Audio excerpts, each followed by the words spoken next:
Why, hello, everybody. This is Eric Virathaler of Virathaler Studios here with my co host, Ty from Junebug Films, and we're here for the next episode of Sit Down by the Fire. We're here with our next special guest. Please introduce yourself. Hold on one second. Let me make sure headphones are working. Oh, good. Uh, am I the special guest? Yes, Yeah, yes, you are, Ah, yes. okay. My name is Ted Kim, and I live here in Billings, Montana. I'm originally from New York, and before moving here to Montana, I worked as a TV producer for a studio in Los Angeles, and I was for a number of years. And then before that, we went to film school in New York and had a master's degree in film directing and worked as a producer in New York for a while. And my last project before moving to Montana was Under the Dome. My studio was in a co-production with CBS Studios for Under the Dome. And then I had a bicycle accident and I ended up breaking 10 vertebrae. Oh, And no. oh, yes, but I survived. And Luckily, yeah. thank goodness. yeah, I actually broke 10 vertebrae, punctured a lung, uh, broke a bunch of stuff. It was a collarbone. Um, Thankfully, I have no memory of it. I went flying off a bridge, I'm told, and landed on the concrete embankment on a bridge in Marina del Rey. So if you're gonna crash, jump off a bridge, Marina del Rey is not a bad place to do I guess not. well, there's Ouch. that. There's that old saying. I mean, Eric. Yeah, I'm here. Here I am breaking your rule, but there's that old saying. There is a God. So but it. Yeah, Yeah, no, well, I'm well, kind of curious who caused me to fly off that bridge in the first place then. that Uh, those damn idiots. yeah, huh, definitely. But yeah, So I'm really anyway, sorry to hear that you had to go through all that. so Eric, if well, literally, I missed being paralyzed or being a quadriplegic or dead by a fraction of an inch C3 break. So I consider myself very lucky. Definitely. yes. Yeah. So Eric, and he also was your film professor. Yes. Eric, uh, Was The, yes. now the next question is, hopefully you're going to get an A on this interview, right? Yeah. Eric always gets an A for effort. Awesome, which I certainly appreciate that. And yeah, and little did I know after taking your class, little did I know that I would end up working with you, like for like that Cecily Rose hoedown Oh. video where I had that fight scene. Yeah, you got punched. Or That you was so much punched. fun. Ouch! That must have really hurt. Are you okay? It did. Oh, it did. And and then like right before then, I had a beer bottle smashed on my head. And then Yeah, that's right. yeah, Ooh, and then we had that fight scene, and yeah, I'll never Yeah. forget how everybody was cheering. Yeah, yeah. that was funny. And that happened late in the evening too, I believe. That was a Oh, long it day. did, yeah. Yeah. Yeah, and originally I was just gonna be an extra, but I was at the right place at the right time. And then the director spotted me, and then he offered me a bigger role. I was like, "Well, does a bear shit in the woods? Of course, I want a bigger role." And then he said, "I'm gonna have a beer ball smash on my head. I'm gonna have a fight scene." I was like, "Bring on the filthy." There you Well, go. you should have called up your agent before agreeing to any of that. Well, I should they have, yeah. want me to what?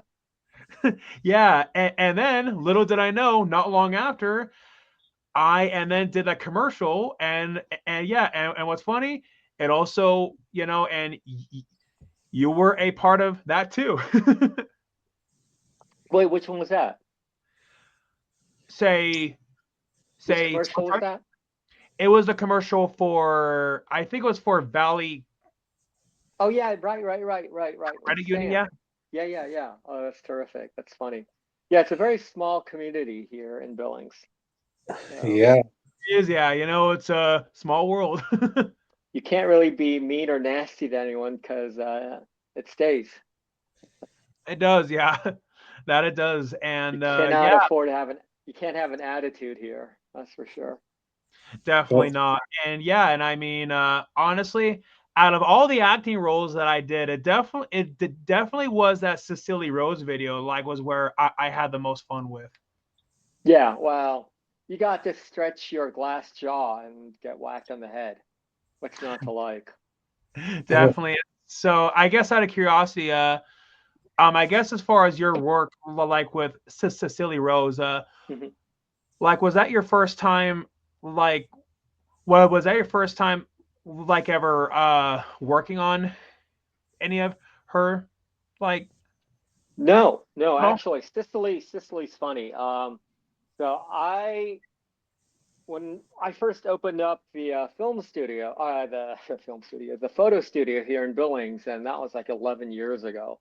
Um, One of the first people to come through was Cicely, and she was, I think, 11 years old or 12 at the time. wow, she was young. Yeah, yeah, she was signed with, or she was in the process of signing with Rocky Mountain, and I think I was her first real shoot, her first photo studio shoot. And since she was like tiny, she had so much stage presence. She was 11 going on 31, as it were. So, I think she'll be successful no matter what she does. yeah, Oh She's a move yeah, big over. star. Yeah, Big move over, actor. Taylor Swift. Yeah. She's got presence. So, she does. Yeah. yeah. And then when I saw how many followers she has, like, on her Instagram Yeah. page, I was like, Yeah. 1 million followers. Yeah. Yeah. And then it was at that moment when I said, "Oh my gosh," knowing that I had a very noticeable role, like, in her video Hoedown. I was like, and she has that many followers. I'm like, oh my gosh, like, people actually are going to see this. Yeah. I Well, mean, you're the guy who got whacked. Yeah. and, and in the good way. Uh, well, a bottle. I actually this afternoon I was looking at all the killings in The Sopranos. So there's so many ways of getting whacked.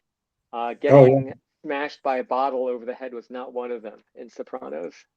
there you go. So one thing Eric was telling me, you did a thing where you had to say something about Citizen Kane, and you don't like Citizen Kane. I'm So not that big a fan. No. so I guess to you, Uh-huh. since it's considered the greatest movie of all time, what would you say is the greatest movie of all time? Well, there's there's a British magazine I think called Sight and Sound. I think that was it, and they publish a list of the 25 or 50 greatest movies as voted by film critics and as voted by film directors. Hmm. And they publish this survey like every 10 years or something, Right. or every 5 years. And there's actually not that much overlap between the top 10 films, at least the last time I looked. Hmm. And Citizen Kane is one of those films that's loved by film critics. And I Hmm. think a lot of filmmakers, film directors are not that high on that. Right. It's I like the movie, and I think Orson Welles has really made better movies. Like Trial, for instance, I think is better. Um, Even some of the mhm. Shakespeare stuff that he did is better. But Citizen Kane is like, yeah, it's more for the critics' favorite movie. As Yeah. far as my favorite movies of all time, I told this to Eric. I would make an argument for King Kong, the original, because how many filmmakers it's actually inspired. So. Well, nowadays, not many. Back in the day, yeah. I mean, and it's a very particular group of filmmakers who would be influenced by something like King Kong. It'd be the Harryhausen sort of special effects guys in the 50s and early 60s, I think. Yeah. In terms of story, I mean, not much you can do with a gorilla as your main character. Uh, it's basically, yeah. I mean, I'm not that big a fan of the older films. I mean, there's some films which I think are amazing. My favorite film is Eight and a Half by Fellini, and that I think is Okay. 1960, 1961. And in a very incestuous way, it's a film about a filmmaker having a crisis. And Right. that's one of the films that film directors love and film critics don't think very much of. I mean, Uh, Okay. So, out of curiosity, mhm. you would say that that's your favorite movie? Why? um, because it has poetry, tragedy, comedy. You know, like I think I mentioned this to you guys in class, probably in passing, and that's Maybe, yeah. what makes a great film is a film director's ability to switch instantly, like an ice skater, between tragedy and absurdity and comedy, because they mhm. are, you know, in a very Shakespearean way, two sides of the same coin, right? You can't have one without the other. The greater the tragedy, the greater the absurdity. And a lot of lesser filmmakers, you can do tragedy. I mean, you have a kid with cancer, get hit by a bus, and parents die on the way to the hospital. That's tragedy. Have two lovers die when they're young, tragedy. But finding the absurd comic moments in that tragedy is what I think separates great filmmakers from, you know, soap opera filmmakers. Right. And it's, you know, Nice. Tarantino's a master at that. Um, Oh yeah, certainly. he just sets up the tragedy at such tremendous levels that the comedy and absurdity are just one line, one dialogue line away. And you know, he's like a world-class figure skater who can flip from edge to edge instantly. Yeah. And that's a very rare quality in filmmakers. Well, I mean, being a fan of just old Hollywood in general and everything, and a lot of those movies, I wish I could say one of my favorite movies is like, a classic, Mhm. big Hollywood epic, but like, I gotta go with Lord of the Rings, all of them, Oh, because oh, okay. because it did kind of, the poetry's there. I mean, J.R. Tolkien himself was a poet and everything, and kind of had all the elements that you're kind of saying, a little bit. So to me, Yeah, I don't see much absurdity in Lord of the Rings. I mean, it's a well, very you know, in terms of emotions, I mean, there's silly moments that Right. Tolkien, you know, wrote for the characters, but in terms of the filmmaker creating those, you know, absurd moments, I don't really see that as much. I mean, you have to realize I'm in a very different generation from you. And I right, grew up, I think the first time I read Lord of the Rings, I was like 10 years old. And growing up in the 70s and 80s, I reread that whole trilogy and The Hobbit so many times. Right. And so, you know, during those periods, you have certain character development arcs and whatever in your head. And when you actually see someone, a director, take something which is, you know, epic in scale and reduce it into a 3 hour or 9 hour, whatever series of films, it never does it justice in your head. and that's the thing about, people always argue, oh, it's the book. What's better, the book or Right, the movie with anything? So, right. I mean, look how many times they've adapted Dune. You know, Yeah, Yeah. and I don't No. think any of them does justice to the books. I mean, Frank hmm Herbert's book is biblical in its scope.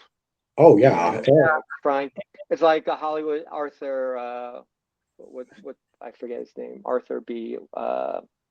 The 1950s Hollywood guy who did all the biblical Cleopatra type of stuff.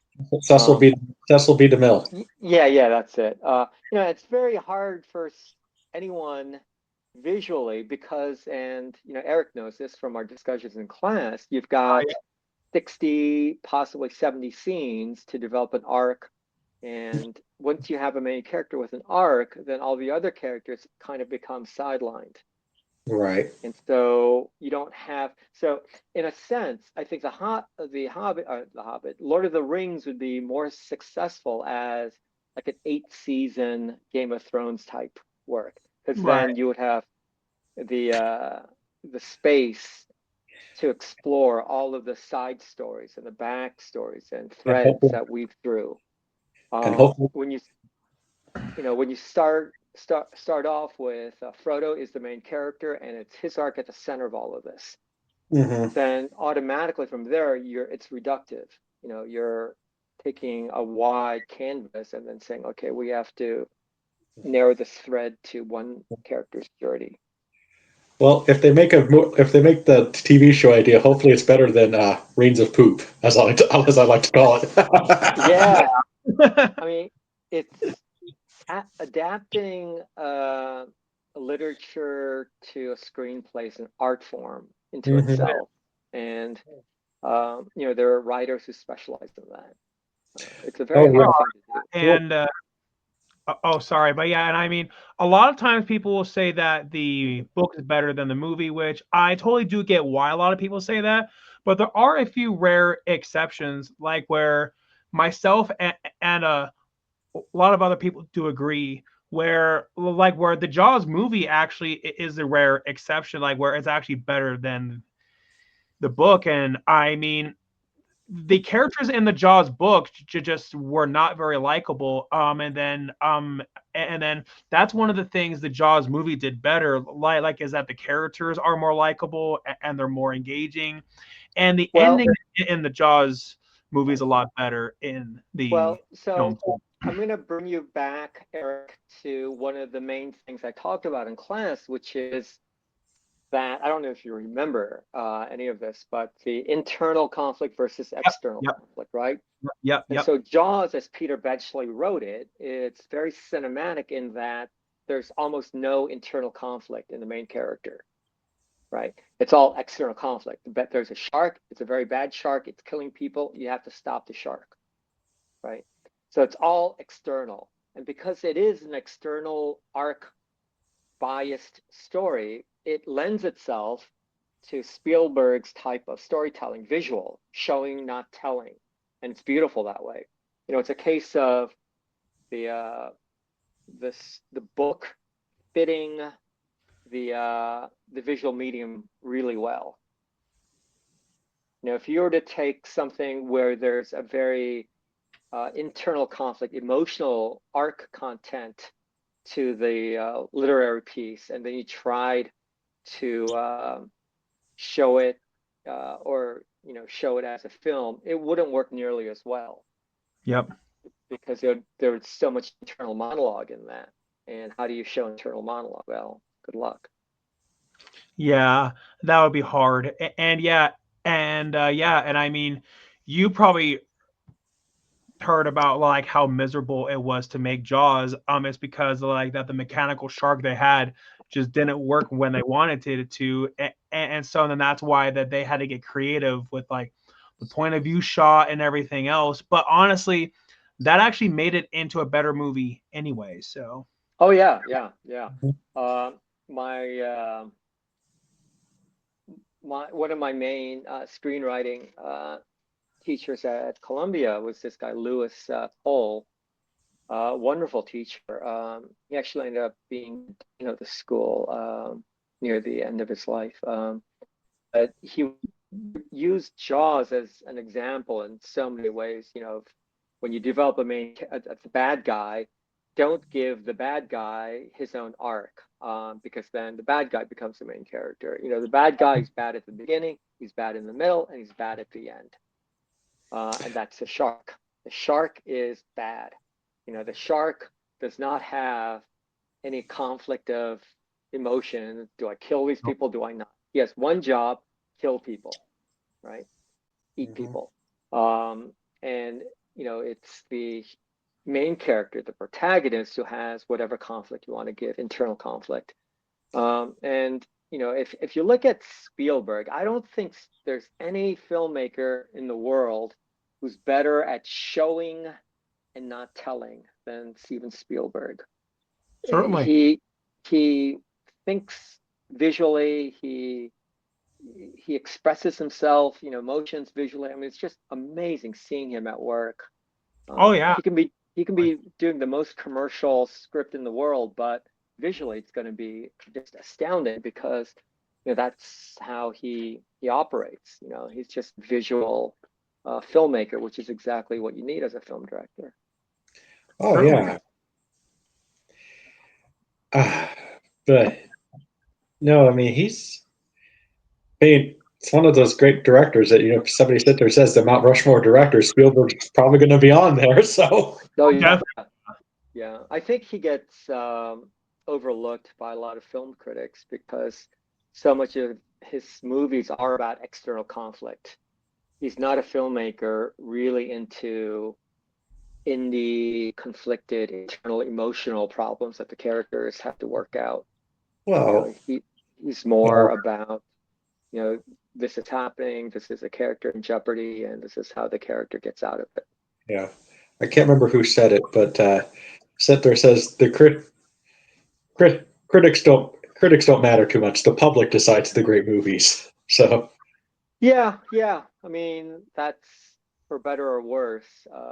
Yeah, that's what's the word? 500 million people can't all be wrong. right. Yeah, yeah, and and I mean, even reminds me back when the original Psycho came out. I mean, from what I heard, critics weren't giving it very good reviews, but it wasn't until when time went on, like was when it got like all of this praise, like like for the creative viewpoint on it, and yeah, and I mean that also happens to a lot of films actually. Oh yeah. Well, Wizard of Oz was a flop, actually. Oh, it was. It was a flop, considered a flop, and then it wasn't until the 1950s when it premiered on TV when it became what it is. Oh, interesting. I did not know that. Well, Well, you so many of the classics were flops that we all know and love now. So, well you kind of have to look at the definition of a flop. I mean, if you're a major studio and you back in the day, right, and you have this limited resource, which is you basically owned directors, you owned actresses, you own the actors, you own the script, and so when you say it's a flop, uh, the accounting is weird because given the resources that you voted into a project, in order for it not to be a flop, you have to look at what else you could have done that would have generated more money. So,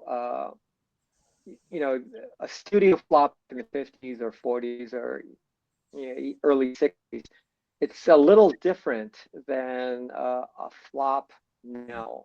The dynamics, the market's just different enough so that oh yeah, it means slightly different things. and Gosh, there was holy cow. Oh, you brought up Psycho. There's a British movie from the late mid 50s. is it the one that Uh, is it the one that came out kind of around the same time as Psycho? oh, I have no idea. It's about a psychotic serial killer. Peeping Tom? And I'm sorry? Yes, Peep, that's it. Yes. Holy smokes, I forgot. I saw that when I first started film school. I remember how incredibly creepy that whole idea was. I it is a very creepy movie. I think it's time for a remake. There you go, What do you think of Eric. that? There you go, Eric. Your next project. Yeah. Okay, With yeah, and you know why who you not? could get for it is Timothy Chalamet. He'd be great. Might be too expensive a little bit, but we'll see. Have him finance it. Give him 50% of front end tickets. Yeah, and it's funny how you mentioned Timothy Chalamet and how we mentioned Spielberg because one of the things I was saying is that, the story about the making of Jaws is like such a good, like, I feel like that somebody should make a movie about that. And who I was saying, who I think like should play a young Spielberg, Mhm. since that I kind of feel like, since I kind of feel like that Timothy kind of does look like a young Spielberg. I was gonna say, you know what? Why not just cast him? Well, actually, it just reminded me when you brought up Spielberg again, is he and Orson Welles actually have a lot of similarities. They were both, what, 23 or something like that when they directed their first big hits, Jaws and Citizen Kane. 26 and 29, yeah. Yeah, and they both are iconic studio filmmakers who have had their battles with studio executives. And Mhm. Oh, I they've believe it. they both created a tour in the French language. They've created, a tour like masterpieces within the restrictions of studio Hollywood. Oh yeah. So yeah, I mean there are a lot of similarities between those guys. And to think to think they actually knew each other. They were for a little bit. Yeah, So yeah. I think Spielberg's favorite wine he drank within his time. mhm. That's a joke. We sell no wine before it's time. You guys are too young to remember. That was a commercial. We sell no Oh, that's all wine. right. I've seen the. It's okay. I know about Orson Welles and the Peas. Um. uh, So no, I mean, I I don't. Eric, you did a paper on Click with this guy, right? I did a what? Sorry. Paper on Click. Yes, yes, I did. Yeah. It was for our midterm assignment oh where, yeah, yeah, yeah. yeah, I like remember where, that. yeah, like where we had to either pick a movie from class or choose a movie outside of class, and ultimately with everything you're talking about, like with internal conflict, external conflict, and Right. everything else, I thought of that movie, and I just, and I realized, hey, with what he's talking about Yeah, it, yeah, like that movie, like just I just felt like it just fit perfectly, yeah. and so, yeah, Well, and, yeah, it's for a reason. That's how a lot of films are structured. Um, narrative films, because like I used to just go on and on about in class. The restrictions are 60 to 70 scenes, and you've got that limit on how much time you have to tell a story. And so you've got to hit these key turning points and these arcs. Um, Again, it, it's a pattern that people are used to. yep, It's just that most people aren't aware of the patterns because you grow up with them. yep, certainly. And then once you study a little more into this, you're like, oh yeah, well, that's why they're doing that. It makes sense. Yeah. Oh yeah, certainly, yeah. Man, it wasn't until after learning a about that formula, it's like, now when I watch a movie, it's Mhm. like it's one of those things like where I notice it a lot more, like, Right, it's like now when I go back and watch the Jim Carrey Grinch, right, right, now I can't help but notice that, like the second act dip, I right. definitely notice it in there now. And I notice it in Jaws. I notice it in Spider-Man. I notice it in a lot of films now. And the funny thing is, in a way, people have been brainwashed by this since they're infants. And so they don't really think about it. It's just like a second language that you're used to speaking. There's a syntax and a grammar that covers all these visual media. And it's very hard for a lot of people to take a step outside and go like, oh, well, that's what's happening. Right. Oh, and it kind of also goes back a little bit to even Joseph Campbell and the hero's journey too, and everything, and Yeah. Well, I mean, it all starts with Greek mythology, right? And oh Greek yeah, mythology started somewhere else as well. Some dude in a cave or woman in a cave telling a story. What's a story? You know, hmm the the basic elements have been unchanged for thousands of years. You can't have a story without a problem. You need to have a main character with a problem, and Yep. yeah, that's the start of every story. Yep, and one of the things you said in class is like that. The only way how the character can solve their external problem is that I'm probably paraphrasing. It's like Mhm. for them to solve the external conflict, Mhm. like that, they first have to solve their internal one. Right. So, you can't say just magically. Well, okay. So if it's an action film like Fast and Furious, you have to give some superficial internal emotional problem to the main character. Um, but because it's a franchise, that main character must never finish that arc. Once your main character finishes that arc, there's no more next movie. It's hmm going to be very hard. And so the key to any of these blockbuster Hollywood franchises now is to give the main character somewhat of a superficial internal emotional problem, but then it's external problem that keeps getting renewed film to film. Different bad guy, different scenario, atomic bomb, chemical weapons, Russian right. mob. But the problems that bedevil the main character and keep that main character from being happy stay the same.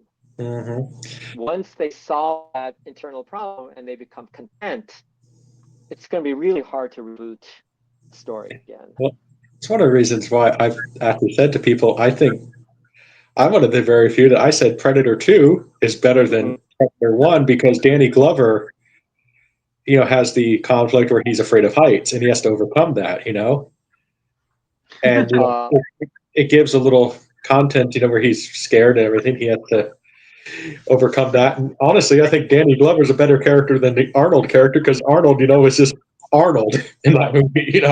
He was the character of Arnold, but Danny Glover, right, was actually an right. actor. So Yeah, and any give some, like you were saying, emotional foundation to the action. mhm. Um, but the downside is no one's going to pay $15 or however much it is now to see Danny Glover fight a monster. You know, they'd pay money Yeah, to see Schwarzenegger fight a monster. But right. you know, And even I guess the lesson there is, if you're in an action genre, don't don't mix genres. If it's an alien invasion predator sort of thing, you don't want to muddy the waters too much with too much internal conflict in the main well, character. I guess it could have been worse. They wanted original. Hey, he was good at that time for Predator 2, but originally I guess they wanted Steven Seagal in that role. Oh my god! Oh my god! Interesting choice. So hey, it could have. Hey, at least at that time he was good, but now, no disrespect to Steven Seagal, but let's not have Kentucky Fried Chicken a part of the budget. Would there be like Steven Seagal doing his weird martial arts thing with the predator? I think also That would I be also funny. I also heard they wanted Swayze for Oh that my role, god! which that would have been Patrick interesting. Swayze. That would have been interesting. Yeah, yeah. Uh, or who would be great for the Predator franchise would be Bruce Willis. Oh yeah, Oh certainly. yeah, You I mean, people. unfortunately, prime Bruce Willis. oh yeah, certainly. I mean, he definitely can't do it now. It's because No, that yeah, I heard that he was forced to retire Yeah, because he has of dementia, I medical think. issues. Yeah, yeah. Well, yeah, it is dementia. It's a form of dementia that like Alzheimer's and dementia. I'm not saying they're the same thing, but it's a Right. form that it's aphasia. Yeah, a memory. Yeah, it's just a form. Everything people we just have to say that so the know-it-all trolls don't sit there and say you guys got this wrong at this time. Yeah, He but Prime will have a bit of internal conflict, uh, just enough to make that Predator franchise a little more different, maybe more interesting. Who knows? would have been But good. I love the series, the franchise as it is. It's Oh You fantastic. yeah. know, who would have been good? Who would have been good? Jackie Chan. You know what? I like Jackie Chan. I wouldn't pay $12 or $15 to watch a Jackie Chan movie. Why? Uh, I'm not, he plays Jackie Chan all the time, which I find very, you get tired of it. Fair. Maybe, It's like a one-trick pony. maybe, maybe somebody like I don't know Donnie Yen or something. Then In the Predator series, that could be. It could which is be guns, it's guns oriented, right? And explosives and I don't know. It could be. It could kind of be. Could be an interesting twist to have a guy go toe to toe with the Predator with martial he'll arts. be like torn to pieces like in the first 2 seconds. It'd be like me fighting Hulk Hogan. Well, I mean, to be fair, I guess the argument could be made where it's like the unusual hero, like who comes in and saves the day, I suppose. I mean, Yeah, I mean, there's any number of ways you could massage the weaknesses of the alien or predator to be prone to martial arts injuries. I I don't don't know. know. I've seen some movies from the Philippines Uh, where they literally have this James Bond character, and the guy's uh, a little person. Like, and he's like 3 foot, oh, that's funny. and he's playing this Well, James Bond character. But yeah, the you know funny what? thing is, Daniel Craig is not, I think he's only like 5'8" or 5'9". I five believe ten, 5'10", Is he 5'10"? Okay. But he's under that magic 6 foot mark, right? which separates Hollywood leading men Right. usually from supporting characters. Unless you're Tom Cruise. Yeah, Tom Cruise and William Dafoe actually is really fairly short. Dustin Hoffman is short. Oh Hmm. wow. Uh, I had no idea. Well, yeah, Dustin Hoffman's like 5'6". yeah, I mean, it's the magic of the camera, Oh low yeah. angle. Well, he's actually the shortest actor to play James Bond. So, Daniel Craig. hmm Yeah, Huh. I did not know that. and Sean Connery's actually the tallest. oh Huh. I really? did not know that. What about the guy who was in Her Majesty's Secret Service? I think that's The George guy. Lazenby. Yeah, Who's yeah, Lazenby? yeah. I thought he was fairly tall. He's 6'2". I think Sean Connery he's 6'3". Wow. Huh. Okay. Um, Just as an aside, uh, my dad, bless him, he was 5'7" on a very dry day. He told me when I was a kid that he would buy me a car when I turned 18 if I reached 6 foot in height. Okay. As a kid, you're just like, what does that even mean? What am I supposed to do? It was such a bizarre thing for a dad to tell, like, his kid. But mhm. there is this emphasis on height, which unfortunately is still around. It's still Well, very important. they're strict to that. What are you holding up? Shoes? Cowboy boots. Oh yeah, yeah, yeah, yeah. Nice. I mean, I'm technically 5'11.5", but I just round up. I just say 6 foot. You're So magic. You're good. You know, there's surgical procedures now where they can extend your thigh bones and make them like an inch or 2 inches longer. Really? hey, Yeah. well, I did gee, not know that. well, gee, Eric, we could totally do that for Daniel, right? Oh yeah, certainly. I Um, if he is watching this. yeah, we. I know I know he said he didn't want to hear about casting for Dracula versus the Monster, but the actor we wanted to play, it's a local actor here in Kansas. Mhm. We casted. I casted the tallest actor ever in the world right now to play the monster, and actually he's the tallest actor ever to play the monster as well. He is 7'7". Wow. Okay. That is Yeah. huge. Yeah, Wow. and it's one of the reasons why that Huh. we thought, okay, this guy is perfect. Like to play the monster. And yeah, and you may or may not remember this, Ted, but yeah, the reason why that we want to do that movie is because Dracula, like with Bela Lugosi, and Frankenstein with Boris Karloff, both of those go public domain in 2027. Oh yeah, you mentioned that, right? Right. That was your And Yeah, final pitch. Yeah. yeah. I mean, it's a crazy thought, like to imagine that those two movies are going to be going public domain Right. soon. It's crazy. Right. 7'7". Can you imagine? You know, that poor actor on his end, like, oh, so you want me to play yeah. Oh, thanks. Yet again. Yeah, well, certainly.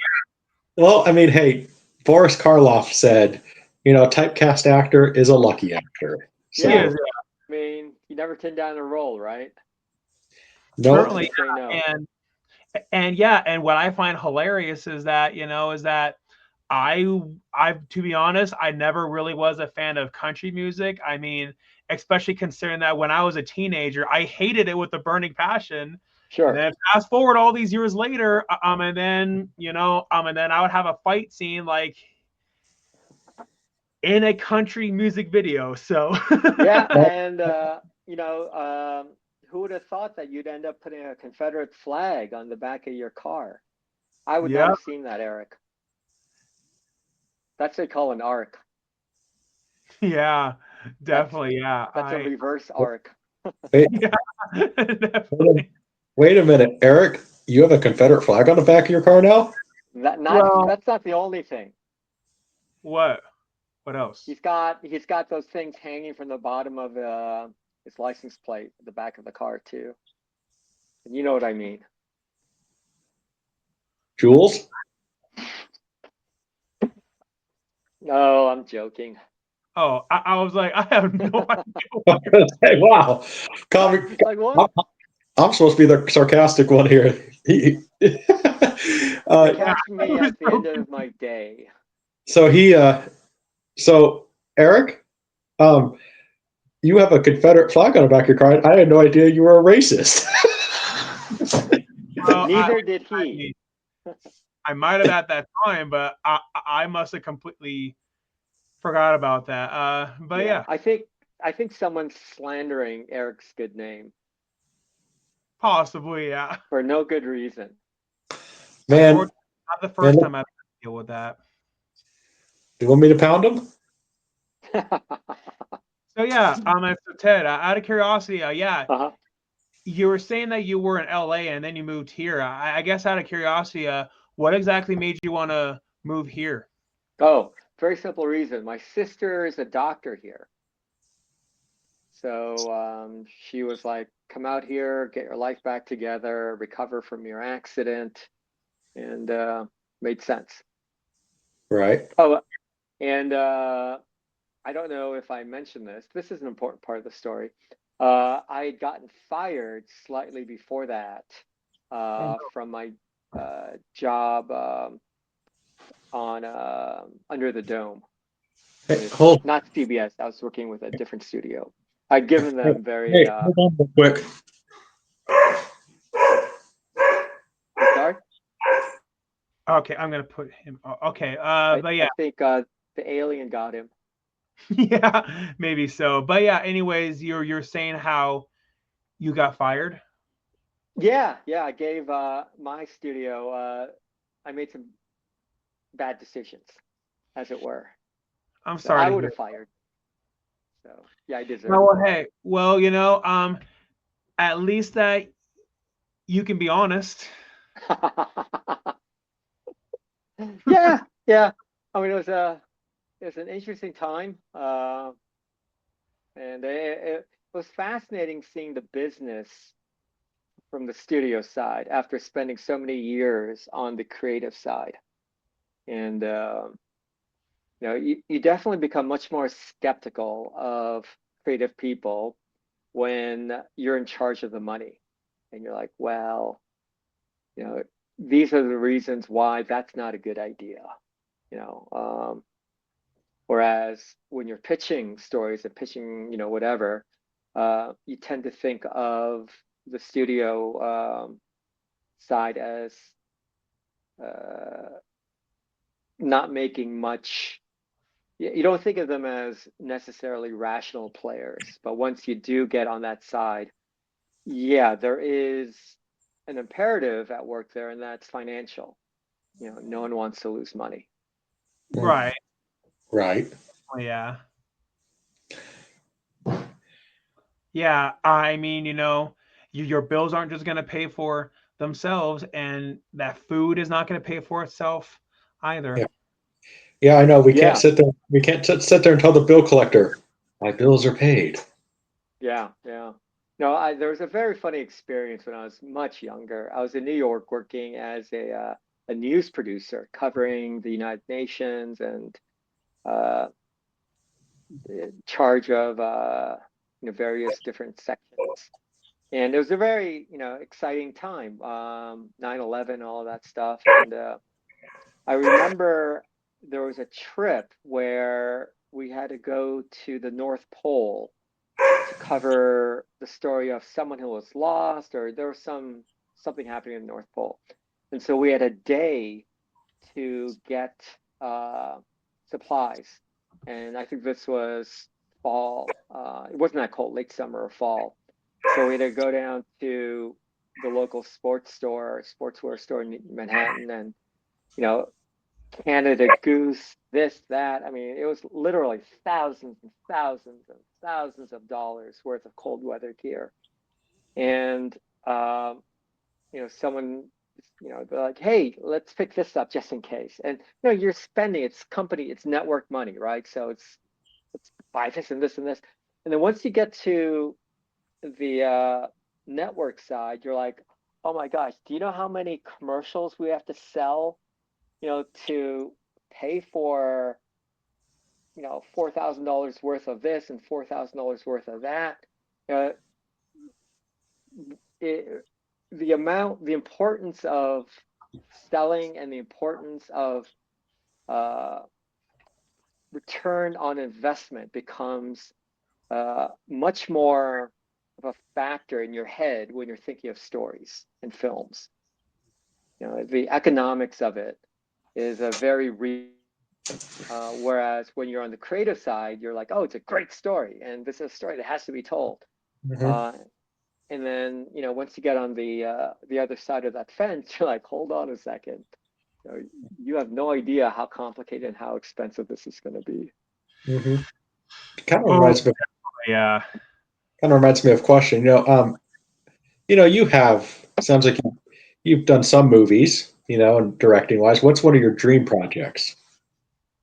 Oh man, my directing days are long behind me. The Oh, it's definitely a young person's, and it's just the amount of work and I mean, uh, hey, Cecil B. DeMille directed the Ten Commandments at 70 and right. But by that broke his leg. time, yeah, by that time though, he has a team of people from the first AD down to the production manager. They've Sure. worked on a gazillion different films together. So, basically the director has one job on set, and that's to make decisions. Right. And what his staff present him with are choices, and he Right. decides. And then the more experience you have, the more experience your crew has, the easier in a way your decisions are, because everyone already kind of knows how to present the choices to you, right? So you don't have to go out and do all of this stuff. It becomes 90% of the work they'll already do because they've done it for you already several times. And Fair so enough. by the time, you're older, it becomes a much more streamlined process. And so the amount of work that you have to do is much more narrow in scope than, you can imagine Spielberg, when he was doing Jaws, expended much more energy on the production side of it than Spielberg would spend on a film nowadays. Yeah. Oh, yeah. His creative team, the actors, everyone's at a much deeper level of understanding what he wants. All right. Well, if we were talking, I'm sorry? okay, if we were talking then to, we were talking to Ted, 20-year-old Ted, wanting to make movies, No, it would what, definitely have been comedy, romantic comedies. Okay. That, yeah, updated screwball comedies. And, at my age now, I'm much more into indie drama type stuff and more character driven stories. But young me was all about romantic comedies. there you go. I mean, I just came across an early script outline I'd done in first year in film school, and it's called Paparazzi, and it was about this young Japanese heiress on the run from her family, who are Yakuza, and she ends up working as an assistant to a paparazzi working in New York City. And he's this young hipster dude with a old BMW with a sidecar, and they go around New York chasing after characters. so there you go, Eric. There's one of your new projects, right? If you didn't want to direct it anymore, right? Oh yeah. Certainly, yeah. So what, you, let's see, we, I know you read Eric's script, Dumb of the Dead. You had to change it to. Well, actually, no. He didn't read it. It was like for the final. What I remember was that we had to pitch our own idea. So and then I thought, hey, use Dumb of the Dead, but I guess I didn't really remember the script fully at that time. And then it ended up being changed significantly, where it was about him letting go of his resentment towards his parents, which that was not my original intent, but I was like, hey, it's a different direction, and He has an arc. It's an arc, and I was like, since I invested money into it, as long as I make it worth it, and if I get an A, so Yeah, that final pitch project is basically the log line casting. It's a 5-minute presentation. Well, so the shorter the better. We reworked the script, me and him, and now we actually have an actor casted in it. So, oh, very good, excellent. You want to tell her who it is? But yeah, so you may or may not have heard how they turned Winnie the Pooh into a horror film, right? I may have heard of that. Maybe. I don't remember any of the details. But yeah, the reason why they're able to get away with that is because not the Disney version, but the original A.A. Milne books went into the public domain. And so then, there was somebody who said, well, because it's now public domain, let's turn it into a horror movie. And I never thought we would ever get a Winnie the Pooh horror movie, but that's a great idea. Yeah, and I mean, turning something completely upside down, Yeah. and yeah, and I mean, it really caught people's attention, and it caught my Right. attention, and then I actually had So some of instead of the honey, he carries around a jar full of blood, human blood. yeah, exactly, yeah. And so, anyways, we actually had some of the actors on from that movie, Uh-huh. like we actually got the actor like who played Winnie the Pooh on, Uh-huh. and yeah, and we also had Nikolai Leon on, and he actually was Christopher Robin in the movie, and yeah, and we actually cast him.